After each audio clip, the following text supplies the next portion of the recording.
ജീവധാര ജീവമൊഴി കാൽവരിനാഥന്റെ സ്നേഹമൊഴി തിരുനിറത്താൽ ജീവനേകും യേശുനാഥന്റെ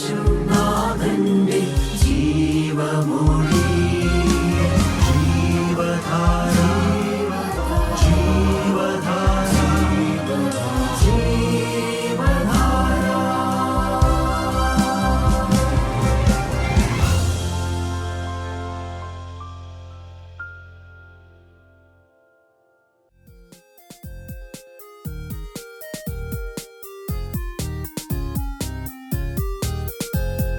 പാതയിൽ ശത്രു പോരടിക്കുമ്പോൾ പരിചയായിടും യാതനിക്കുണ്ട്. പാതയിൽ ശത്രു പോരടിക്കുമ്പോൾ പരിചയായിടും യാതനിക്കുണ്ട്. ആത്മശക്തിയാൽ എന്നെ നടത്തും ആത്മനാഥനൻ കൂടെയുണ്ടെന്നും. ആത്മശക്തിയാൽ എന്നെ നടത്തും ആത്മനാഥനൻ കൂടെയുണ്ടെന്നും. എന്നെ അറിയാൻ എന്നെ നടത്താൻ എല്ലാ നാളിലും യാതനിക്കുണ്ട്. എന്നെ അറിയാൻ എന്നെ നടത്താൻ എല്ലാ നാളിലും യാതനിക്കുണ്ട്. ചൂടിൽ വാടാതെ വീണു പോകാതെ മേഘസംഭവമായി യാതനിക്കുണ്ട്. ചൂടിൽ വാടാതെ വീണു പോകാതെ മേഘസംഭവമായി യാതനിക്കുണ്ട്. കാൽവഴുതാതെ കല്ലിൽ തട്ടാതെ താങ്ങിടുമെന്നെ നാഥനെന്നും. കാൽവഴുതാതെ കല്ലിൽ തട്ടാതെ താങ്ങിടുമെന്നെ നാഥനെന്നും. എന്നെ അറിയാൻ എന്നെ നടത്താൻ എല്ലാ നാളിലും യാതനിക്കുണ്ട്. യേശുക്രിസ്തുവിൻ്റെ പരിശുദ്ധമായ നാമം മഹത്വപ്പെടുമാറാകട്ടെ. സങ്കീർത്തനം 39:1-2 വാക്യം. നാവുകൊണ്ട് പാപം ചെയ്യാതിരിപ്പാൻ ഞാൻ എൻ്റെ വഴികളെ സൂക്ഷിക്കുമെന്നും ദുഷ്ടൻ എൻ്റെ മുമ്പിലിരിക്കുമ്പോൾ എൻ്റെ വായി കടിഞ്ഞാനിട്ട് കാക്കുമെന്ന് ഞാൻ പറഞ്ഞു. ഞാൻ ഉരിയാടാതെ ഊമനായിരുന്നു, നന്മയെ ഗണ്യമാക്കാതെ മൗനമായിരുന്നു. എൻ്റെ സങ്കടം പൊങ്ങി വന്നു. ദൈവത്തിന് സ്തോത്രം. ദാവീദ് ഒരു പ്രത്യേക ഒരു അനുഭവം, ഒരു പ്രത്യേക ഒരു പ്രാർത്ഥനാ വിഷയം, പ്രത്യേകമായ ഒരു ജയിക്കേണ്ടതായ അവസ്ഥ ദാവീദിന് മനസ്സിലാവുകയാണ്. ഒരവയവത്തെ എനിക്ക് ജയിച്ചേ പറ്റൂ. എന്നെ പാപത്തിൽ കെട്ടിയിടുന്നതായ ഒരവയവം ദാവീദിനെ മനസ്സിലായി. അത് നാവായിരുന്നു. അതുകൊണ്ട് നാവ് കൊണ്ട് പാപം ചെയ്യില്ല. നമുക്കറിയാം, നാവിൻ്റെ മേൽ ജയമുള്ളവൻ, നാവിനെ സൂക്ഷിക്കുന്നവൻ പ്രാണനെ കാക്കുന്നു. പ്രിയപ്പെട്ടവരെ, നാവിൻ്റെ മേലുള്ളതായ നിയന്ത്രണം. സദൃശവാക്യം 22-ാം വാക്യം. ഹൃദയശുദ്ധി ഇഷ്ടപ്പെടുന്നവന് അധര ലാവണ്യമുണ്ട്, രാജാവ് അവൻ്റെ സ്നേഹിതൻ. പ്രിയപ്പെട്ടവരെ, അതുകൊണ്ട് തന്നെയാണ് ദാവീദ് അവയവത്തെക്കുറിച്ച് പ്രത്യേകമായ ഒരു സമർപ്പണം എടുക്കുന്നതായിട്ടാണ് നാം വായിക്കുന്നത്. നമുക്കറിയാം, സാധാരണ മനുഷ്യർ പറയും അവൻ നാവ് കൊണ്ടാണ് ജീവിക്കണമെന്ന്. ശരിയാണ്, ചിലർ നാവ് കൊണ്ടാണ് ജീവിക്കുന്നത്, ചിലർ നാവ് കൊണ്ടാണ് ജയിക്കണമെന്ന് പറയും. ദൈവത്തിൻ്റെ വചനം പറയും ചിലർ നാവ് കൊണ്ടാണ് നശിക്കണതും, ചിലർ നാവ് കൊണ്ട് ജീവിക്കുന്നു. അതൊരു തെറ്റായ കാര്യമല്ല.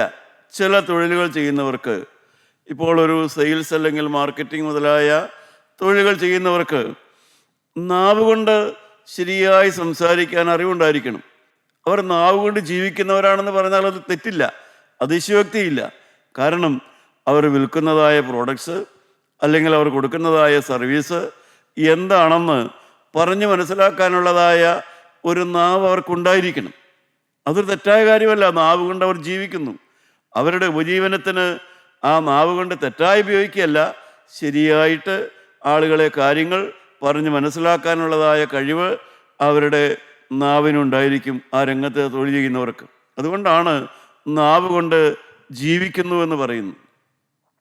എന്നാൽ ചിലർ നാവ് കൊണ്ട് ജയിക്കാൻ നോക്കുന്നവരുണ്ട്. നാവ് കൊണ്ട് ജയിക്കാൻ നോക്കുന്നവർ. അത് ഒരു ശരിയായ അനുഭവമല്ല നാവ് കൊണ്ട് ജയിക്കാൻ നോക്കുക എന്ന് പറയുന്നത്. കാരണം ആ ജീവിതത്തിൽ ചിലതെല്ലാം അവർ മൂടി വയ്ക്കാൻ ആഗ്രഹിക്കുന്നു. അവരുടെ സ്നേഹമില്ലായ്മ, അല്ലെങ്കിൽ സഹായം ചെയ്യാനുള്ള മനസ്സ് കുറവ്, മോഷ്ടിച്ചത് മടക്കി കൊടുക്കാനുള്ള താല്പര്യക്കുറവ്, കടം മേടിച്ച് തിരിച്ചു കൊടുക്കാനുള്ള മനസ്സ് കുറവ് എന്ന് വേണ്ട, മറ്റുള്ളവരെ വേദനിപ്പിച്ച കാര്യം അംഗീകരിക്കാനുള്ളതായ മനസ്സ് കുറവ്, അങ്ങനെയെല്ലാം വരുന്ന സമയത്ത് പല മനുഷ്യരും അതിന് പകരമായി പലതും പറഞ്ഞ് നാവ് കൊണ്ട് ജയിക്കാൻ നോക്കുന്ന ആളുകളുണ്ട്. അത് വാസ്തവത്തിൽ അവർ ആത്മീയമായി പരാജയപ്പെടുകയാണ്. പക്ഷേ മനുഷ്യരുടെ മുമ്പിൽ അവർ ജയിക്കാൻ നോക്കുന്നവരാണ്. അവരുടെ നാവ് കൊണ്ട് അവർ ജയിക്കാൻ നോക്കുന്നു. ചെയ്യേണ്ടത് ചെയ്യുന്നില്ല, സ്നേഹിക്കേണ്ടവരെ സ്നേഹിക്കുന്നില്ല, മേടിച്ചത് മടക്കി കൊടുക്കുന്നില്ല, ഉപദ്രവം ഞാൻ സമ്മതിക്കുന്നില്ല. യോന പറഞ്ഞതുപോലെ ഞാൻ മൂലമാണ് ഈ കോളിളക്കം വന്നത് എന്ന് സമ്മതിക്കാനുള്ള മനസ്സില്ല. അതുകൊണ്ട് തന്നെ ഭവനങ്ങളിൽ ഭാര്യയും ഭർത്താവും തമ്മിൽ ഞാൻ മൂലമാണ് ഈ കോളിളക്കം വന്നത്, ഭവനത്തിൽ കലഹമുണ്ടായതെന്ന് ഭാര്യയ്ക്ക് സമ്മതിക്കാൻ മനസ്സില്ല, ഭർത്താവിന് സമ്മതിക്കാൻ മനസ്സില്ല. അതുകൊണ്ട് തന്നെ കലഹം മൂത്തുകൊണ്ടിരിക്കും. നാവ് കൊണ്ട് ജയിക്കാൻ നോക്കുകയാണ് അവിടെയെല്ലാം. ദൈവമക്കളെ, ഒരിക്കലും നാവ് കൊണ്ട് ആരും, ഭർത്താവാകട്ടെ ഭാര്യയാകട്ടെ, ഭവനത്തിൽ സംസാരിച്ച് ജയിക്കാൻ സാധിക്കില്ല. വാസ്തവത്തിൽ ജയിക്കാൻ സാധിക്കില്ല. അവർ തോക്കുക തന്നെയാണ് ചെയ്യുന്നത്. പക്ഷേ നാവ് കൊണ്ട് ജയിക്കാനുള്ളതായ മനുഷ്യൻ്റെ വൃഥാ പരിശ്രമമുണ്ട്. അതുപോലെ തന്നെ ദൈവത്തിൻ്റെ വചനം പറയുന്നു, നാവ് കൊണ്ട് നശിക്കുന്ന ആളുകളുമുണ്ട്. നാവ് കൊണ്ട് നശിക്കുക എന്ന് പറയുന്നത് ആത്മാവിനെ നശിപ്പിക്കുന്നു. അവരുടെ നാവിൽ നിന്ന് വരുന്ന വാക്കുകൾ അവരുടെ ആത്മാവിന് തന്നെ നാശം വരുത്തുന്നതായ വാക്കുകളാണ് അവരുടെ വായിൽ നിന്ന് വരുന്നത്. പ്രിയപ്പെട്ടവരെ, ദൈവം നമുക്ക് തന്നിരിക്കുന്നതായ ഒരു ശരീരം, അത് ദൈവത്തിൻ്റെ മന്ദിരമായി നാം സൂക്ഷിക്കേണ്ടതാണ്. ആ ശരീരത്തിൻ്റെ എല്ലാ അവയവങ്ങളെയും എല്ലാ ഇന്ദ്രിയങ്ങളെയും നാം ദൈവത്തിൻ്റെ മന്ദിരമായി നാം സൂക്ഷിക്കേണ്ടതാണ്. ദൈവത്തിൻ്റെ വചനം അത് തന്നെയാണ് നാം ഓർപ്പിക്കുന്നത്. മാത്രമല്ല, നമ്മുടെ ശരീരം ദൈവത്തിൻ്റെ ഇഷ്ടം ചെയ്യുവാനുള്ളതാണ്, ദൈവത്തിൻ്റെ ഇഷ്ടപ്രകാരം പ്രവർത്തിക്കാനുള്ളതാണ്, ദൈവത്തിൻ്റെ ഇഷ്ടപ്രകാരം സംസാരിക്കാനുള്ളതാണ് നമ്മുടെ നാവ്.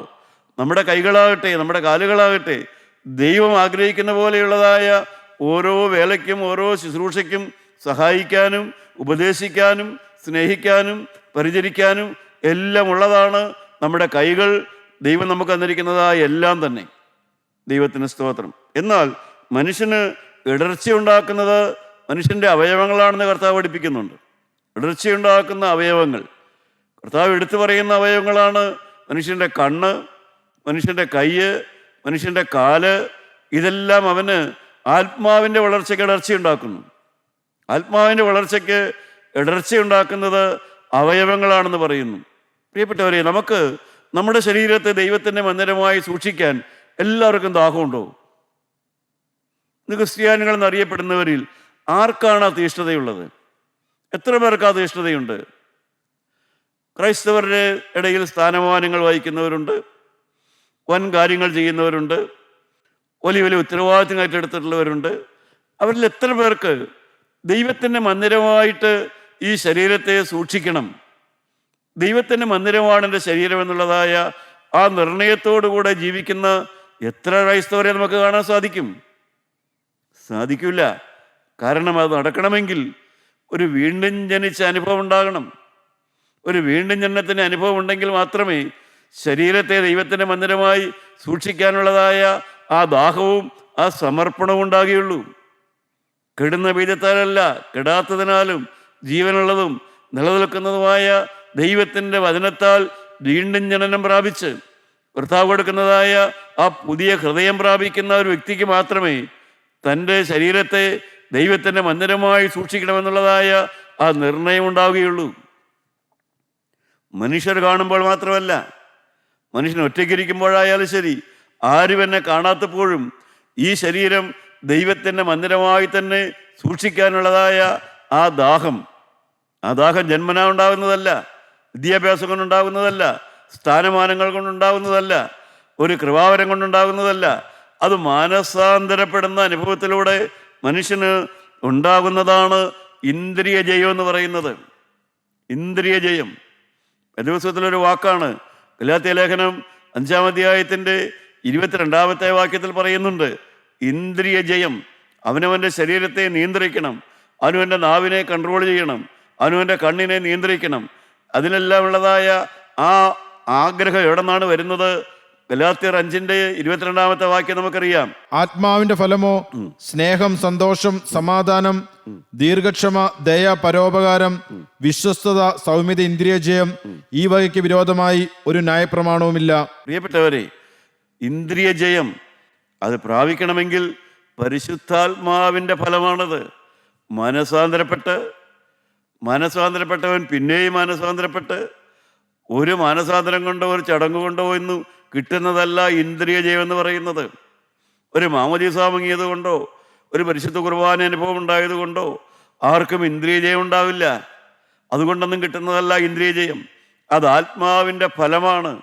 പരിശുദ്ധാത്മാവ് ഒരു വ്യക്തിയിൽ വസിച്ച് ആ വ്യക്തിയിൽ ക്രിസ്തുവിൽ വേരൂന്നി ആ ക്രിസ്തുവിനോട് സമർപ്പണമുള്ളവനായി അവൻ വളർന്നു വരുന്നൊരു അനുഭവമുണ്ട്.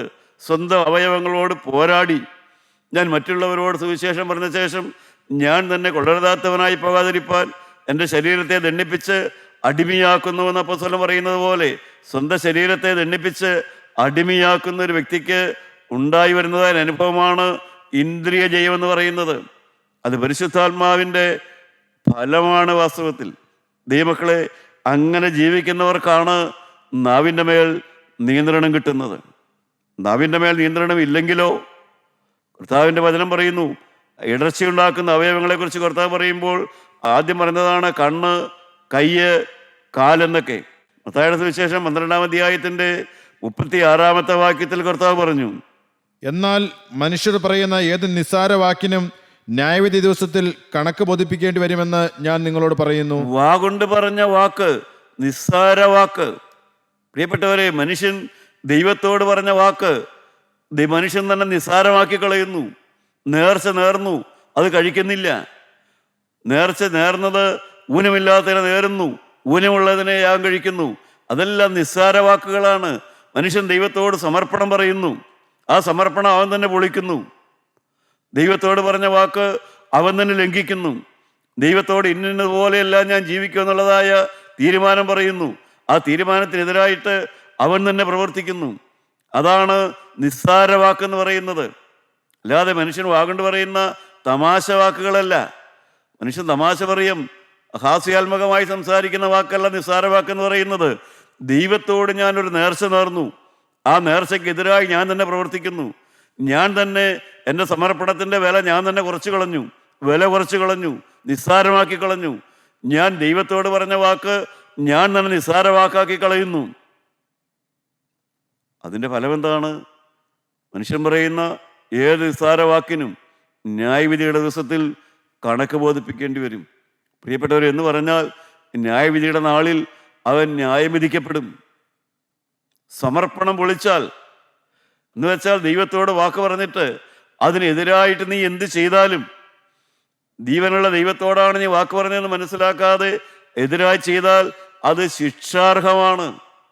സാത്താനെ ഞാൻ ഉപേക്ഷിക്കുന്നു, മിശിഹായെ ഞാൻ സ്വീകരിക്കുന്നു, മാമോദീസായിൽ പറയുന്നതായ ഉടമ്പടിയാണ്.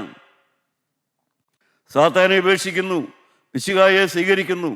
ആ ഉടമ്പടി ലംഘിക്കുന്ന മനുഷ്യൻ അവൻ്റെ വാക്കിനെ അവൻ തന്നെ നിസ്സാരമാക്കി കളയുന്നു. അതിനെന്താണ് ഫലം? നിസ്സാരമാക്കുന്നവന് ദൈവത്തിൻ്റെ വചനം പറയുന്നു. എന്താണ് ഞാൻ വായിച്ചത്? 36-ാമത്തെ വാക്യം. എന്നാൽ മനുഷ്യർ പറയുന്ന ഏത് നിസ്സാര വാക്കിനും ന്യായവിധി ദിവസത്തിൽ കണക്ക് ബോധിപ്പിക്കേണ്ടി വരുമെന്ന് ഞാൻ നിങ്ങളോട് പറയുന്നു. പ്രിയപ്പെട്ടവരെ, അങ്ങനെയെങ്കിൽ പരിശുദ്ധ മാമോദീസയുടെ സമയത്തെല്ലാം നാം ഏറ്റുപറഞ്ഞതായ ആ സമർപ്പണങ്ങളുണ്ടല്ലോ. ഒരു പുരോഹിതനും ഒരു കുഞ്ഞിനെയും ഇന്നുവരെ മാമോദീസ മുക്കിയിട്ടില്ല ആ സമർപ്പണം പറയാതെ. സാത്താനെ ഞാൻ ഉപേക്ഷിക്കുന്നു, മിശിഹായെ ഞാൻ സ്വീകരിക്കുന്നു എന്ന് പ്രിയപ്പെട്ടവരെ, ഒന്നില്ലെങ്കിൽ ആ വ്യക്തി തന്നെ, അല്ലെങ്കിൽ ആ വ്യക്തിക്ക് വേണ്ടി അതിൻ്റെ തലതൊട്ടപ്പനോ തലതൊട്ടമ്മയോ ആ സമർപ്പണം പറയാതെ ഒരു പുരോഹിതനും പരിശുദ്ധ മാമോദീസ നടത്തൂല, ഒരു കുഞ്ഞിനെ ക്രിസ്ത്യാനിയാക്കൂല. അപ്പോൾ ദൈവത്തോട് തന്നെ പറയുന്ന വാക്കാണത്. ആ വാക്കിനെ മനുഷ്യൻ നിസ്സാരമാക്കി സാത്താനെ ഉപേക്ഷിക്കുന്നു, മിശിഹായെ സ്വീകരിക്കുന്നു എന്ന വാക്ക് നാവ് കൊണ്ട് പറഞ്ഞിട്ട് അതിനെതിരായിട്ട് ചെയ്യുന്ന ഒരു മനുഷ്യന്റെ അവസ്ഥ എന്തായിരിക്കുമെന്ന് ദൈവത്തിൻ്റെ വചനം തന്നെ ഇവിടെ പറയുന്നു. ദൈവത്തിൻ്റെ വചനം പറയുന്നു, പിശാചിന് ഇടം കൊടുത്താൽ, പിശാചിൻ്റെ പ്രവൃത്തികൾ ചെയ്താൽ, മദ്യപിച്ചാൽ, കോപിച്ചാൽ, അധമമായി ചെയ്താൽ, അന്യായമായി ചെയ്താൽ, വേണ്ടാത്ത രീതിയിൽ പ്രവർത്തിച്ചാൽ എന്ത് സംഭവിക്കുമെന്ന കാരണം ദൈവത്തോട് പറഞ്ഞ വാക്ക് ലംഘിക്കുന്നതാണ് അവിടെ കാണുന്നത്. നമുക്ക് ദൈവവചനത്തിലേക്ക് വരാം. യാക്കോബിന്റെ ലേഖനം എടുക്കാം, 3-ാം അധ്യായം 1-ാമത്തെ വാക്യം. സഹോദരന്മാരെ, അധികം ശിക്ഷാവിധി വരുമെന്നറിഞ്ഞ് നിങ്ങളിൽ അനേകർ ഉപദേഷ്ടാക്കന്മാർ ആകരുത്. ദൈവത്തിന് സ്തോത്രം. 1-ാം അധ്യായം 19-ാമത്തെ വാക്യം, യാക്കോബിന്റെ തന്നെ 1-ാം അധ്യായം 19-ാമത്തെ വാക്യം. പ്രിയ സഹോദരന്മാരെ, നിങ്ങളത് അറിയുന്നുവല്ലോ. എന്നാൽ ഏതു മനുഷ്യനും കേൾപ്പാൻ വേഗതയും പറവാൻ താമസവും കോപത്തിന് താമസമുള്ളവനായിരിക്കട്ടെ. ഏത് മനുഷ്യനും കേൾപ്പാൻ വേഗതയും പറവാൻ താമസവും കോപത്തിന് താമസവും ഉള്ളവനായിരിക്കട്ടെ. ദൈവത്തിന് സ്തോത്രം. എന്താണ് അതിന്റെ അർത്ഥം?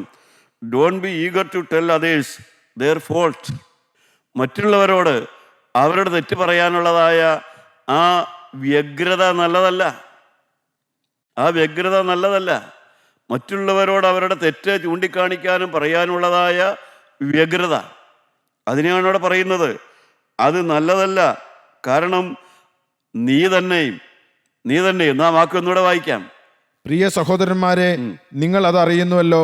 എന്നാൽ ഏതു മനുഷ്യനും കേൾപ്പാൻ വേഗതയും പറവാൻ താമസവും കോപത്തിന് താമസമുള്ളവനായിരിക്കട്ടെ. ദൈവത്തിന് സ്തോത്രം. പ്രിയപ്പെട്ടവരെ, ഇന്ന് നാം കാണുന്നത് കോപിക്കാനുള്ള വ്യഗ്രതയാണ് കാണുന്നത്. അത് സുവിശേഷകന്മാരുടെ ഇടയിൽ, ദൈവവേലക്കാരുടെ ഇടയിൽ, ദൈവത്തിൻ്റെ ശുശ്രൂഷകന്മാരുടെ ഇടയിൽ ശാസിക്കാനുള്ള വലിയ വ്യഗ്രതയാണ് നാം കാണുന്നത് ഇവിടെയും. എന്നാൽ ഇത് തന്നെത്താൻ ശാസന കിട്ടും. കാരണം തനിക്കാ തെറ്റുണ്ടെന്ന് മനസ്സിലാക്കാതെ മറ്റുള്ളവരെ ശാസിക്കുന്നു. അതുകൊണ്ടാണ് ദൈവവേലക്കാരന് സാധാരണക്കാരേക്കാൾ ശിക്ഷ കൂടുതലായിരിക്കും. ദൈവവേലക്കാരൻ കൂടുതൽ ശിക്ഷാർഹനായിരിക്കും. കൂടുതൽ നാവിന് നിയന്ത്രണമില്ലെങ്കിൽ, മറ്റുള്ളവരെക്കാൾ നിയന്ത്രണം ഒരു ദൈവവേലക്കാരനില്ലെങ്കിൽ അവൻ മറ്റുള്ളവരെക്കാൾ അധിക ശിക്ഷ മേടിക്കുമെന്ന് ദൈവത്തിൻ്റെ വചനം ഓർപ്പിക്കുന്നു. പ്രിയപ്പെട്ടവരെ, ന്യായവിധി ദൈവഗ്രഹത്തിൽ ആരംഭിക്കുന്നു എന്ന് പറഞ്ഞതിൻ്റെ എല്ലാം ഒരു പരോക്ഷമായ അർത്ഥമാണിതെല്ലാം. ദൈവവേലക്കാരനാണ് അധികം ശിക്ഷ മേടിക്കുന്നത്. കാരണം അവന് മറ്റുള്ളവരെ തിരുത്താനുള്ള വ്യഗ്രതയാണ് നാം ഇവിടെയും കാണുന്നത്. മറ്റുള്ളവരെ വിധിക്കാനുള്ളതായ വ്യഗ്രതയാണ് നാം കാണുന്നത്. അതിൻ്റെ 2-ാമത്തെ വാക്യം വായിക്കാം. നാം എല്ലാവരും പലതിലും തെറ്റിപ്പോകുന്നു. ഒരുത്തൻ വാക്കിൽ തെറ്റാതിരുന്നാൽ അവൻ ശരീരത്തെ മുഴുവനും കടിഞ്ഞാനിട്ട് നടത്തുവാൻ ശക്തനായി സൽഗുണപൂർത്തിയുള്ള പുരുഷനാകുന്നു. ദൈവത്തിന് സ്തോത്രം. പ്രിയപ്പെട്ടവരെ, നാം എല്ലാം പ്രാർത്ഥിക്കേണ്ട ഒരു വിഷയമാണ് നാവിന് നിയന്ത്രണം. ആ നാവിൻ്റെ നിയന്ത്രണമാണ് നമ്മുടെ ആത്മീയത്തിലെ ഒരു അളവുകോലാണത്. നമ്മുടെ ആത്മീയം എത്രമാത്രമുണ്ട്, നാം എത്രമാത്രം പരിശുദ്ധാത്മാവിൻ്റെ നിയന്ത്രണത്തിലാണ് ജീവിക്കുന്നത്, അതറിയാനുള്ളതായ ഒരു നല്ല മാറ്റുരയ്ക്കുന്ന വചനമാണ് നാം അവിടെ കേട്ടത്. നാവിന് നിയന്ത്രണമുണ്ടോ? നാവിന് കൺട്രോൾ ഉണ്ടോ? ശാപവാക്ക് വരുന്നുണ്ടോ? കോപവാക്ക് വരുന്നുണ്ടോ? നിയന്ത്രണമില്ലാത്ത വാക്കുകൾ വരുന്നുണ്ടോ? എല്ലാം നോക്കാം. നാവിന് നിയന്ത്രണമുണ്ടോ? ഇത് വലിയൊരു അടയാളമാണ്. നാവിന് നിയന്ത്രണമുണ്ടെങ്കിൽ ആ വ്യക്തിക്ക് മറ്റനേക കാര്യങ്ങളിൽ അവൻ ആത്മീയമായി നിൽക്കാനുള്ളതായ പക്വത പ്രാപിച്ചു വരുന്നുണ്ട്. വീണ്ടും അതിൻ്റെ 5-ാമത്തെ വാക്യം വായിക്കാം. 5-6 വാക്യം വായിക്കാം. അങ്ങനെ തന്നെ നാവും ചെറിയ അവയവമെങ്കിലും, നാവ് ചെറിയ അവയവമാണ്, വളരെ വമ്പ് പറയുന്നു. കുറഞ്ഞ തീ എത്ര വലിയ കാട് കത്തിക്കുന്നു. നാവും ഒരു തീ തന്നെ. അത് നമ്മുടെ അംഗങ്ങളുടെ കൂട്ടത്തിൽ അനീതി ലോകമായി ദേഹത്തെ മുഴുവൻ മലിനമാക്കി ജീവചക്രത്തിന് തീ കൊളുത്തുകയും നരകത്താൽ അതിനെ തീ പിടിക്കുകയും ചെയ്യുന്നു. ദൈവത്തിന് സ്തോത്രം. ദൈവമക്കളെ, ഒരുപാട് വിശദീകരിക്കേണ്ട കാര്യമാണിതെല്ലാം. നാവാണ്, അതൊരു തീയാണ്. വാസ്തവത്തിൽ അത് ചെറിയ അവയവമാണ്. പക്ഷേ നരകത്തിലെ തീ നമ്മുടെ ഭവനത്തിലേക്കും നമ്മളിലേക്കും കൊണ്ടുവരുന്നതായ അവയവമാണ് നാവെന്ന് പറയുന്നത്. അതുകൊണ്ടാണ് ദാവീദ് രാജാവ് നാവിനെക്കുറിച്ച് സമർപ്പണമെടുത്തത്. നാവ് കൊണ്ട് പാപം ചെയ്യാതിരിക്കുമെന്ന്. ആത്മീയ ഗുരുക്കന്മാർ ഇപ്രകാരം പഠിപ്പിക്കും. ഒറ്റയ്ക്കിരിക്കുമ്പോൾ, ഒരു വ്യക്തി ഒറ്റയ്ക്കിരിക്കുമ്പോൾ അവൻ്റെ മനസ്സിനെ സൂക്ഷിക്കണം. ഒറ്റയ്ക്കിരിക്കുമ്പോൾ, കാരണം നമ്മുടെ മനസ്സൊരിക്കലും മോഹചിന്തകളാലും അതുപോലെയുള്ള അശുദ്ധ ചിന്തകളാലും അപ്പക്കാരൻ അപ്പം ചൂടാൻ വേണ്ടി അടുപ്പ് ചൂട് പിടിപ്പിക്കുന്നത് പോലെ നാം ഒറ്റയ്ക്കിരിക്കുമ്പോൾ നമ്മുടെ മനസ്സിനെയും നമ്മുടെ ഹൃദയത്തെയും വെറുതെ അശുദ്ധി കൊണ്ട് ചൂടാക്കരുത്. ഒറ്റയ്ക്കിരിക്കുമ്പോൾ മനസ്സിനെ സൂക്ഷിക്കണം. മറ്റുള്ളവരുടെ കൂടെ ഇരിക്കുമ്പോൾ ഹൃദയത്തെ സൂക്ഷിക്കണം. ഒറ്റയ്ക്കിരിക്കുമ്പോൾ നമ്മുടെ മനസ്സിനെ സൂക്ഷിക്കണം. മറ്റുള്ളവരുടെ കൂടെ ഇരിക്കുമ്പോൾ ഹൃദയത്തെ സൂക്ഷിക്കണം. നാവിനെ സൂക്ഷിക്കണം. നാവിന് ദൈവം തമ്പുരാൻ തന്നെ ഒരടപ്പ് വന്നിട്ടുണ്ട്. വായ അടച്ചു വയ്ക്കാനുള്ള കഴിവ് മനുഷ്യന് ദൈവം തന്നിട്ടുണ്ട്. അതുപോലെ തന്നെ ആത്മീയ ഗുരുക്കന്മാർ പറയും, cover the open end of the gun. തോക്കിൻ്റെ അറ്റം അടച്ചു വെക്കണമെന്ന്. എന്നുവെച്ചാൽ വായ അടച്ചു വെക്കണം. തോക്കിൻ്റെ അറ്റം അടച്ചു വെക്കണം എന്നുവെച്ചാൽ മനുഷ്യൻ്റെ വായ അടച്ചു വെക്കണം. പ്രിയപ്പെട്ടവരെ, നാം എപ്പോഴും നമ്മുടെ പ്രാർത്ഥനകളിൽ സ്ഥിരമായി പ്രാർത്ഥിക്കേണ്ട ഒരു വിഷയമാണ് നമ്മുടെ നാവിൻ്റെ ജയം. നാവ് കൊണ്ട് കുരുള പറയാതെ, ധാരാളം വാക്കുകളുണ്ട്, കളവ് പറയാതെ, വഞ്ചന പറയാതെ, മനുഷ്യൻ നാവ് കൊണ്ട് വരുത്തുന്നതായ ചില വാക്കുകളെക്കുറിച്ച് വേദപുസ്തകം നമ്മളെ ഒരു മുന്നറിയിപ്പ് എന്ന പോലെ ഓർപ്പിക്കുന്നുണ്ട്. നമുക്കൊന്ന് വായിച്ചു നോക്കാം. ഇയ്യോബിൻ്റെ പുസ്തകം 16-ാം അധ്യായം 3-ാമത്തെ വാക്യം നമുക്ക് വായിക്കാം. വ്യർത്ഥ വാക്കുകൾക്ക് അവസാനമുണ്ടാകുമോ? അല്ല, പ്രതിവാദിപ്പാൻ നിന്നെ ചൊടിപ്പിക്കുന്നത് എന്ത്? വ്യർത്ഥ വാക്കുകൾ. എന്താണ് ഇവിടെ വ്യർത്ഥ വാക്കുകൾ എന്ന് പറയുന്നത്? കഷ്ടത സഹിക്കുന്ന ഒരു വ്യക്തിയെ, രോഗം സഹിക്കുന്ന ഒരു വ്യക്തിയെ, അത്യാപത്തിലൂടെ കടന്നു പോകുന്ന ഒരു വ്യക്തിയെ കുറ്റം പറയുക. ഇയ്യോബിൻ്റെ സ്നേഹിതന്മാർ അവനെ കുറ്റം പറയുകയാണ്. ഇവിടെ നിന്റെ പാപം മൂലമാണത് വന്നത്. പ്രിയപ്പെട്ടവരെ, ആ വാക്കുകളാണ് വ്യർത്ഥ വാക്കുകൾ എന്ന് പറയുന്നത്. കഷ്ടതയിലൂടെ കടന്നു പോകുന്ന ഒരു മനുഷ്യന് കഷ്ടതയില്ല എന്ന് ദൈവത്തിൻ്റെ വചനം പറഞ്ഞിട്ടില്ല. ഭക്തന്മാരും കഷ്ടതയിലൂടെ കടന്നു പോകേണ്ടവരാണ്. ദൈവത്തിന് സ്തോത്രം. ഭക്തന്മാർ പോലും ദുഷ്ടന്മാരുടെ വഴി ശുഭമായിരിക്കുന്നു. ഇയ്യോബ് പറയുന്നുണ്ട് 12-ാം അധ്യായത്തിൽ അതിൻ്റെ 5-ാം വാക്യത്തിൽ ഇയ്യോബ് പറയുന്നുണ്ട്, വിപത്ത് നിന്ദ്യമെന്നാണ് സുഖിയൻ്റെ വിചാരം. എന്നുവെച്ചാൽ കഷ്ടതയില്ലാത്തവൻ്റെ വിചാരം, പ്രശ്നമില്ലാത്തവൻ്റെ വിചാരം, ബുദ്ധിമുട്ടില്ലാത്തവൻ്റെ വിചാരം, ബുദ്ധിമുട്ടും കഷ്ടതയും രോഗവുമെല്ലാം പാപം മൂലം വരുന്നതാണ്. അതെല്ലാം പാപം മൂലം വരുന്നതാണ്. വിപത്ത് നിന്ദ്യമാണ്, അത് ദൈവകോപമാണ്, അത് ദൈവം കൈവിട്ടത് കൊണ്ടാണ് രോഗവും ആപത്തെല്ലാം വരുന്നതെന്നാണ് ആ അനുഭവത്തിലൂടെ കടന്നു പോകാത്ത കാലത്ത് വിചാരം. പക്ഷെ ഇയ്യോബ് അവിടെ പറയുകയാണ്, വ്യർത്ഥ വാക്കുകൾ കൊണ്ട് എത്ര നാൾ എന്നെ ദുഃഖിപ്പിക്കും. ദൈവത്തിന് സ്തോത്രം. നമുക്ക് വീണ്ടും നോക്കാം സദൃശവാക്യം 15-ാം അധ്യായത്തിൻ്റെ 1-ാമത്തെ വാക്യം വായിക്കാം. മൃദുവായ ഉത്തരം ക്രോധത്തെ ശമിപ്പിക്കുന്നു. മൃദുവായ ഉത്തരം കോപത്തെ ശമിപ്പിക്കുന്നു. കഠിന വാക്കോ കോപത്തെ ജ്വലിപ്പിക്കുന്നു. 25-ന്റെ 15 കൂടെ വായിക്കാം. അതിന്റെ 25-ന്റെ 15 കൂടെ വായിക്കാം. ദീർഘശാന്തി കൊണ്ട് ന്യായാധിപന് സമ്മതം വരുന്നു. മൃദുവായുള്ള നാവ് അസ്ഥിയെ നുറുക്കുന്നു. പ്രിയപ്പെട്ടവരെ, മൃദുവായുള്ള നാക്ക് അത് അസ്ഥിക്ക് കാഠിന്യമില്ലാതെ മനുഷ്യനെ മാർദ്ദവമുള്ളതാക്കുന്നു. മൃദുവായ ഉത്തരം. നമുക്കറിയാം, ശൗലിനെ പേടിച്ച് ഓടുന്ന കാലത്ത് അബിഗയിൽ എന്ന് പറയുന്ന നാബാലിൻ്റെ ഭാര്യ ദാവീദിനോട് വന്ന് സംസാരിക്കുന്നുണ്ട്. അബിഗയിൽ നാബാലിൻ്റെ ഭാര്യയാണ്. ദാവീദ് നാബാലിൻ്റെ അവിവേക നിമിത്തം നാബാലിനെയും കൂട്ടരെയും ഉപദ്രവിക്കുമെന്നുള്ളതായ ഒരു പടപ്പുറപ്പാടാണ് കാണുന്നത്. അപ്പോഴാണ് അബിഗയിൽ വന്ന് ദാവീദിനോട് പറയുന്നുണ്ട്.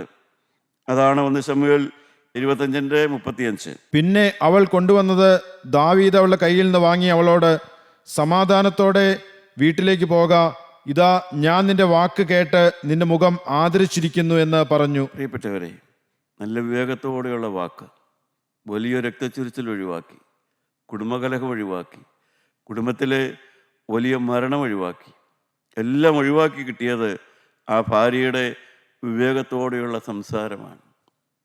അതാണ് വാസ്തവത്തിൽ മൃദുവായ ഉത്തരം കോപത്തെ ശമിപ്പിക്കുന്നു. ദൈവമക്കളെ, നാം വേദപുസ്തകം വായിച്ച് ഇതുപോലെയുള്ള വാക്കുകളൊക്കെ പരിശീലിക്കണം. എന്തൊരു ടെൻഷൻ പിടിച്ച ഒരു സാഹചര്യമായിരുന്നു, ടെൻഷനേറിയ ഒരു സാഹചര്യമായിരുന്നു. പക്ഷേ ഈ ഭാര്യയുടെ വിവേകത്തോടു കൂടിയുള്ള സംസാരം ആ ടെൻഷൻ ഇല്ലാതാക്കി അവിടെ ഒരു സമാധാനം വരുത്തി. ആ ഭാര്യയെക്കുറിച്ച്, ആ വ്യക്തിയെക്കുറിച്ച്, ആ സ്ത്രീയെക്കുറിച്ച് ദാവീദ് പറയുന്നുണ്ട്, നിന്റെ വിവേകം സ്തുത്യം തന്നെയെന്ന്. ദൈവത്തിന് സ്തോത്രം. പ്രിയപ്പെട്ടവരെ, ലാവണ്യമുള്ള വാക്ക്, കഠിന വാക്ക്. നമുക്ക് നോക്കാം മലാഖി പ്രവാചകന്റെ പുസ്തകം 3-ാം അധ്യായത്തിന്റെ 14-15 വാക്യം വായിച്ചു നോക്കാം. നിങ്ങളുടെ വാക്കുകൾ എൻ്റെ നേരെ അതികഠിനമായിരിക്കുന്നു എന്ന് യഹോവ അരുളി ചെയ്യുന്നു. ദൈവമാണ് പറയുന്നത്. ദൈവത്തോട് മനുഷ്യൻ പറയുന്ന വാക്ക് കഠിന വാക്കെന്ന്. ദൈവത്തോട് പറയുന്ന കഠിന വാക്ക് ഏതാണ്? എന്നാൽ ഞങ്ങൾ നിന്റെ നേരെ എന്ത് സംസാരിക്കുന്നു എന്ന് ചോദിക്കുന്നു. യഹോവയ്ക്ക് ശുശ്രൂഷ ചെയ്യുന്നത് വ്യർത്ഥം.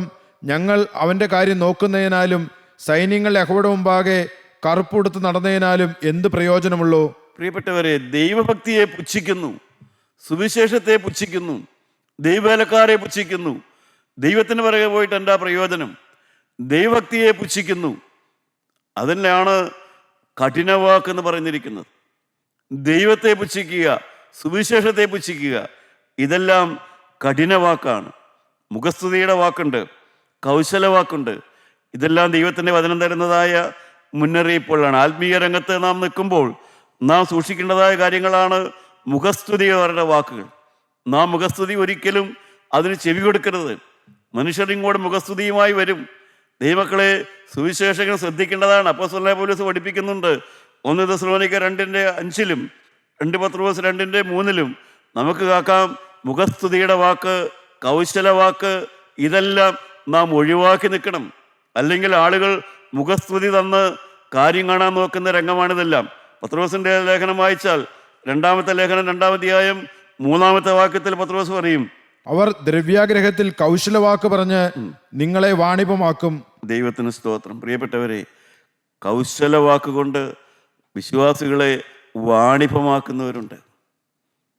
പറയുന്നതെല്ലാം കേൾക്കുന്നതല്ല സുവിശേഷം. പറയുന്നതെല്ലാം കേൾക്കുന്നതല്ല സുവിശേഷം. ശ്രദ്ധിച്ചു നോക്കുക. ദൈവത്തിൻ്റെ വചനം എന്ത് പറയുന്നു? കർത്താവ് പഠിപ്പിച്ചു. കൗശല വാക്കുകളുണ്ട്, മുഖസ്തുതിയുടെ വാക്കുകളുണ്ട്. ഇതെല്ലാം ഒഴിവാക്കി നാം സംസാരിക്കണം.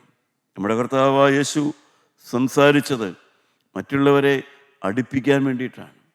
പക്ഷേ മനുഷ്യരായ നാം പലപ്പോഴും സംസാരിക്കുന്നത് മറ്റുള്ളവരെ അകറ്റാൻ വേണ്ടിയിട്ടാണ്. യേശു സംസാരിച്ചത് ആരെയും അകറ്റാൻ വേണ്ടിയല്ല. യേശു ശാസിച്ചത് ആരെയും അകറ്റാൻ വേണ്ടിയല്ല. യേശു വിമർശിച്ചത് ആരെയും വെറുത്തുകൊണ്ടല്ല. യേശു ശാസിച്ചത് അവരെ സ്നേഹിച്ചുകൊണ്ടാണ്. പക്ഷേ നാം ശാസിക്കുന്നത് ഹൃദയത്തിൽ ഈർഷ്യ വരുത്തിക്കൊണ്ടാണ്. നാം സംസാരിക്കുന്നത് അകറ്റാൻ വേണ്ടിയാണ്. യേശു സംസാരിച്ചത് അടുപ്പിക്കാൻ വേണ്ടിയാണ്. പ്രിയപ്പെട്ടവരെ, ഇന്നത്തെ ചിന്ത ഞാനിവിടെ നിർത്തട്ടെ. നമുക്ക് ദൈവസന്നിധിയിൽ മുട്ടുമടക്കാം, നമ്മുടെ തലകളെ വണക്കാം, നമ്മുടെ ഹൃദയത്തിലേക്ക് നോക്കാം. നമ്മുടെ നാവുകളിൽ വ്യർത്ഥവാക്കുകളുണ്ടോ? കഠിനവാക്കുകളുണ്ടോ? മുഖസ്തുതി ഉപയോഗിക്കാറുണ്ടോ? കൗശലവാക്ക് ഉപയോഗിക്കാറുണ്ടോ? ദൈവത്തിന് സ്തോത്രം. അതികഠിന വാക്ക്, ദൈവത്തിൻ്റെ സുവിശേഷത്തെ നാം പുച്ഛിക്കാറുണ്ടോ? ഇന്ന് നമുക്ക് അവസാനിപ്പിക്കാം. നമ്മുടെ നാവ് നമുക്ക് യേശുവിനായി സമർപ്പിക്കാം. പരിശുദ്ധാത്മാവിനോട് നമുക്ക് പ്രാർത്ഥിക്കാം. യേശുവിൻ്റെ എഴുതുള്ള രക്തം നമ്മുടെ നാവിൽ തൊട്ട് തരുന്നതിന് വേണ്ടി നമുക്ക് പ്രാർത്ഥിക്കാം. പരിശുദ്ധാത്മാവിൻ്റെ അഗ്നി നിങ്ങളുടെ നാവിലേക്ക് വരാൻ വേണ്ടി നിങ്ങൾക്ക് പ്രാർത്ഥിക്കാം. പ്രിയപ്പെട്ടവരെ, നമുക്ക് നമ്മളെ തന്നെ എളിമപ്പെടുത്തിക്കൊണ്ട് ദൈവസന്നിധിയിൽ പ്രാർത്ഥിക്കാം. ജീവനുള്ള ദൈവത്തിൻ്റെ പരിശുദ്ധാത്മാവേ, എൻ്റെ നാവിനെ തൊട്ട് ശുദ്ധീകരിക്കണമേ. ജീവനുള്ള ദൈവത്തിൻ്റെ കർത്താവായ യേശുവിൻ്റെ തിരുരക്തമേ, എൻ്റെ നാവിനെ നിർമ്മലീകരിക്കണമേ. എൻ്റെ നാവ് കൊണ്ടുള്ള പാപം, എൻ്റെ നാവ് കൊണ്ടുള്ള പാപപ്രവൃത്തി, എൻ്റെ വായിലൂടെ വരുന്ന പാപവാക്കുകൾ, കർത്താവെ എനിക്ക് ജയം തരണം. യേശുവെ എനിക്ക് ജയം തരണം. എനിക്ക് നാവിൻ്റെ മേൽ ജയം തരണം. ഞാനതാണ് നിന്നോട് പ്രാർത്ഥിക്കുന്നത്. കർത്താവെ, നിൻ്റെ സന്നിധിയിലേക്ക് ഞാൻ വരുന്നു. ഇന്നുവരെ പറഞ്ഞ വാക്കെല്ലാം ക്ഷമിക്കണമേ. ഞാൻ എൻ്റെ നാവിനെ സൂക്ഷിച്ചു കൊള്ളാം. ഞാൻ എൻ്റെ നാവുമായി ഉടമ്പടി ചെയ്ത് ജീവിക്കാൻ ആഗ്രഹിക്കുന്നു. എൻ്റെ കൃപയുണ്ടാകണമേ. യേശു മൂലം പ്രാർത്ഥിക്കുന്നു. കൃപയോടെ കേട്ടുത്തരം തരുമാറാകണമേ. ആമീൻ.